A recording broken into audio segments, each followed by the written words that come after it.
Okusinziira ku nteekateeka ez'akakiiko k'ebyokulonda, olwaleero lwe lwasibwawo okulonda bassentebe b'eggombolola Town Council kw'ossa ne bakansala baabwe.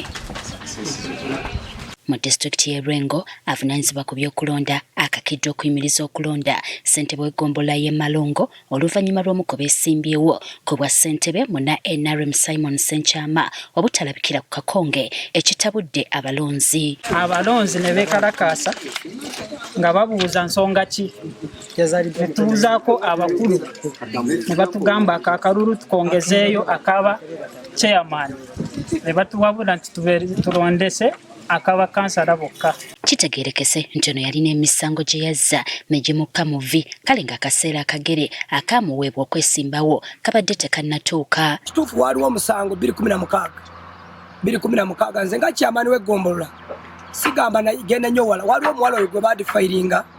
Omuwala oyo yajja n'azaala, bamala okuzaala baamulongoosa, olukindo ne luddamu ne lubaluka.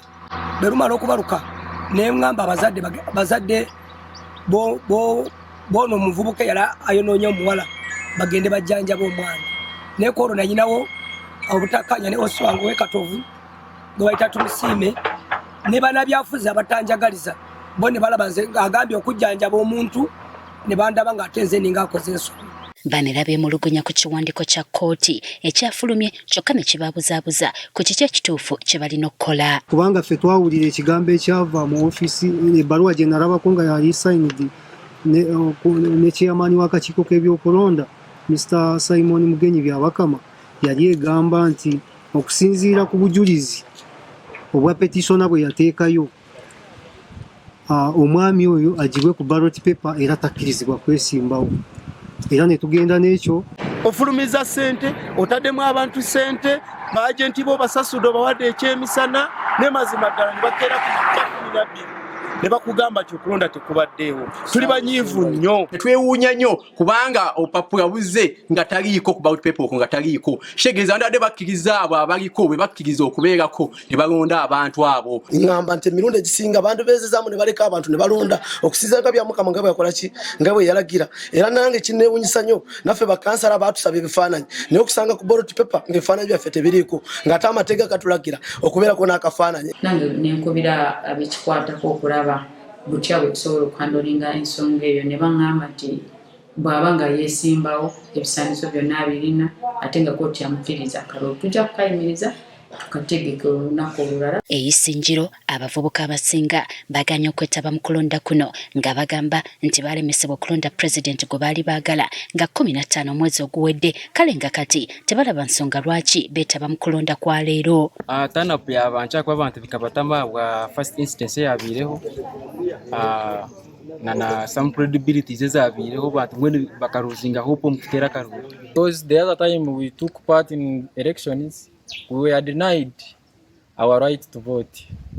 And when you read through the Constitution, according to Article 59, we know that every Ugandan has a right to vote according to his choice.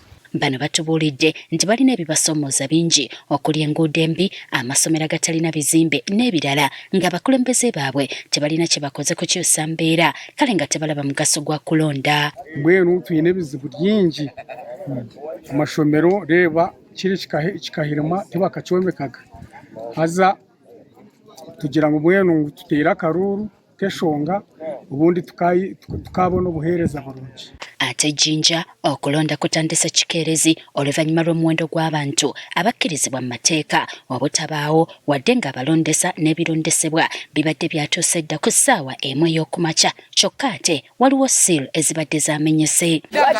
So we need you also to raise that